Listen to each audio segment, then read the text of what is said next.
Motor वाहन दुर्घटना दावा न्यायाधिकरण भागलपुर एवं मुंगेर प्रमंडल का न्यायालय शुरू कर दिया गया है।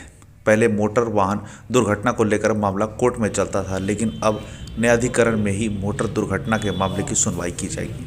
वहीं नए नियम के तहत इसमें कई बदलाव किए गए हैं। वहीं अब 6 महीने के अंदर दुर्घटना को लेकर न्यायाधिकरण में शिकायत दर्ज कराई जा सकेगी। वहीं 1 साल के अंदर मामलों का निपटारा भी कर दिया जाएगा। वहीं जज विजय कुमार ने मोटर वाहन दुर्घटना दावा न्यायीकरण में अपना योगदान दे दिया है और आज से ही यहां पर मामले देखे जाने लगेंगे।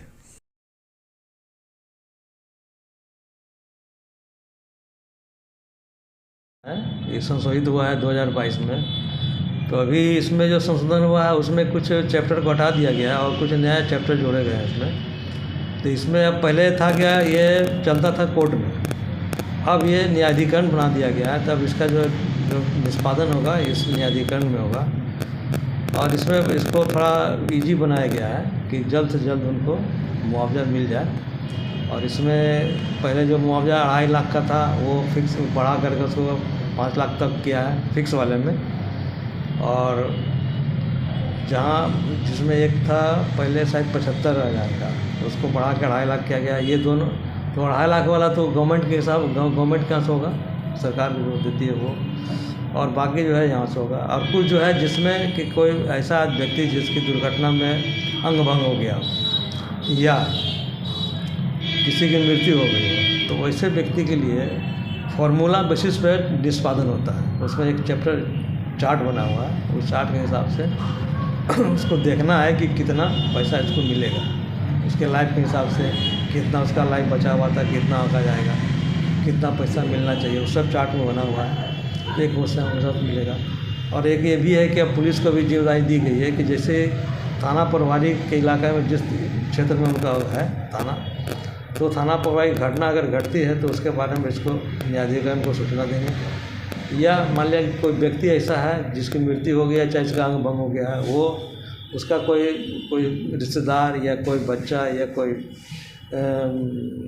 वार्ड होता है जिसको सक्सेसर बोलते हैं, तो वो अगर कुछ आए तो वो भी यहाँ आकर के न्यायालय के यहाँ सूचना देगा कि अपना मुकदमा दायर करना हुआ दायर करेगा। अब है कि 6 महीने पहले होता था कि कोई इसमें लिमिटेशन नहीं था कि कब दायर करना है, अब है कि इसमें 6 महीने के अंदर दायर कर देना है। अब ये नहीं कि जब मन चाहे तब कर दें। तो और इसमें ये भी कहा गया है कि पहले जब जैसे ही केस फाइल होता है तो आप सबसे पहले दोनों पार्टी को बुलाएंगे, जैसे इंश्योरेंस कंपनी हो गई या जो गाड़ी का मालिक हो गया वो हो गया, और जो विक्टिम है, जो जिसका क्षति हुआ है, जिसका मान लिया कोई माने क्षति हो गया, चाहे जिसकी मृत्यु हो गई है, तो उसके तरफ जो व्यक्ति है तब या वो स्वयं जो आदमी घायल हुआ है वो, तो वो दोनों बैठ करके उनको एक मीडिएशन करना है कि आप दोनों कंप्रोमाइज़ कीजिए, कितना तक में कर सकता है। तो वो मिला जुला के बैठा के जल्द से जल्द निष्पादन के लिए वो करना है, ताकि उनका जो दावा है जल्द से जल्द उनको मिल जाए, कंपनसेशन जल्द से जल्द उनको मिल जाए, क्षतिपूर्ति जितना है उनको दे दिया जाए। तो अभी एक सुविधा बनी है, तो अभी नया ही खुला है, तो अभी ये स्टार्ट होने वाला है, आरम्भ होने वाला है। अब देखें हम लोग इसको जल्दी से जल्दी इसको तेज़ी से हम लोग काम शुरू करेंगे। और अब ये भी है कि 1 साल के अंदर निष्पादन करना है केस को। हाँ, केस को निष्पादन 1 साल के करना है। और जो भी जैसे मुकदमा आज दर्ज हुआ तो आज से 1 साल के अंदर कर देना है। तो अब अभी तो खैर यहाँ तो पुराना जो पेंडिंग है वही सब आएगा सर। जो